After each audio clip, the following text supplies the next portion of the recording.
Greetings, fellow time chasers. Today I want to talk about the relationship between punctuality and productivity. So what's punctuality mean? Well, we pretty well all know what it means. It means being on time. On time for work, on time for meetings, on time for appointments, and on time for your scheduled telephone or web conferencing calls. Now, on time doesn't just mean you're kind of there, meaning you're supposed to start work at 9, you're in the building taking your boots off, getting your coffee. No, on time means fully present and ready to start. Think about that, fully present, meaning you're not thinking about your next call, your next appointment, your next meeting, the work you have to do. You're fully present, fully ready to work, fully connected to what you're doing there. When you're late for a meeting or a call, you've just told your entire team or even your clients you don't care about their time. You know, you're wasting their time because they're there. They've, set up the time to come see you, to be ready for you, and you weren't there.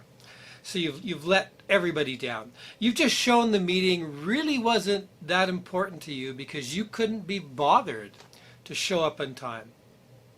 And I know some of you are going to say, oh, well, I was late, there was traffic and things like that, and we'll talk about that in a moment. So how do you be more punctual? How do you be punctual on an ongoing basis? So first off, you need to take responsibility. You're the one that chose when to get ready to, for the meeting or when to leave for the appointment. You decided what time you were going to go. So you're responsible if you're late. You can't just pass this off that it belongs to somebody else. I had a staff member who used to show up late for work every day because she caught a ride with a coworker from another department who started later. And she couldn't seem to understand that it was her responsibility to be there in time. She had to find somebody else to catch a ride with or take public transit or do something else because I needed her at that time to be ready to start. Set alarms when it's time to leave or prepare to leave. And set multiple alarms if you need to. Sometimes if we have a Google Calendar notice, comes up 10 minutes before, that may not be soon enough, so make sure you're allowing enough time. And you might want to have it beep you again multiple times when you're getting ready to go. Sometimes I also set up a backup on my phone for an alarm. If I'm going to have a meeting the next morning or something, I'll set up an alarm to make sure I get up on time for that meeting. Don't underestimate your travel time. Google Maps is only an estimate. It's not perfect that it says, 35 minutes. Okay, great, no problem. I'll leave 35 minutes before the meeting. No, because there might be a delay, this or that. You might, get stopped on the way out to your car. There's just many things. You want to make sure you're not underestimating your travel time, especially if it's the first time you're going to that location. Because if you haven't been there before, you might get a little bit lost. You might have difficulty finding it. Parking might be an issue. Now, if you're going for a really important meeting or a presentation, especially like a sales presentation, you're meeting a major client, don't take the last flight or the last train or the last bus or the last ferry that will get you there. Because if that is canceled or delayed, you have no other options. You've got no other way to get there on time. Always allow yourself a nice cushion of time. I call this the Scotty technique from Star Trek, where Scotty would always tell the captain it would take twice as long to fix as it should, and then he'd look like a hero because he was always finishing much earlier. So do that for yourself too. Always build in that comfortable cushion so that you're going to get there early. If you get there early, there's always things you can do. You can pull out your tablet or your smartphone, answer a few emails, catch up on some reading, do some planning, I've even done an outline for a workshop while I'm waiting for an appointment. So there's tons of work you can do while you're there. But when you're there early, you're showing people that you really care about their time.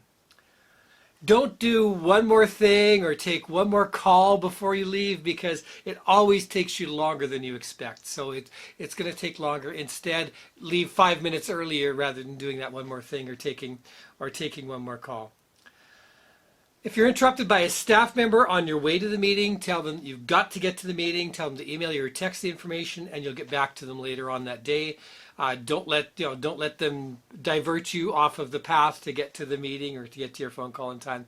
And schedule prep times for the meetings too. I do a lot of coaching, and I take notes during my coaching. But if I haven't coached a client in 2 or 3 weeks, and I've coached a lot of other clients in between, it might be hard for me to remember everything that the client and I talked about. So 15, 20 minutes before the meeting, I open up my coaching notes for that client and I go through them to refamiliarize myself with that client and their particular obstacles, their homework I'd given them, and those types of things. Now, when the unavoidable happens and you do get delayed, now if you're following these techniques, you should almost never be behind. But yes, excuse me, traffic can happen. Something like that can happen. But you should be allowing extra time anyway, but it could happen. So if that happens, safely, meaning not while you're driving, safely pull over and text your assistant or your team to let them know what's happened. Your assistant can let your team, your clients know, and reschedule it. Set up another time for it. Or if you're only going to be 5 or 10 minutes late, let them know. And have a backup plan, maybe another person who can take over, who can start the presentation in your absence. This person should be trained, capable, and confident. So if you go, oh crap, I really don't want my assistant doing my sales presentations because they're not that good, they should be well trained enough to at least do the introductory work so that when you show up, you can take care of the more difficult stuff. So that's my comments on punctuality and productivity. Please, please use these techniques to be punctual. Show your clients, show your team that you respect their time so they will respect your time. And make sure that these things are in place to make sure you're in time and that you have backup systems and ways to let people know if you are going to be late. Please hit the like and subscribe button and put in your comments below. Put down what is your difficulty with getting to meetings and things on time. Why is it you're not punctual? What's keeping you from being punctual? And we'd be happy to brainstorm some ideas for you. Thanks for listening.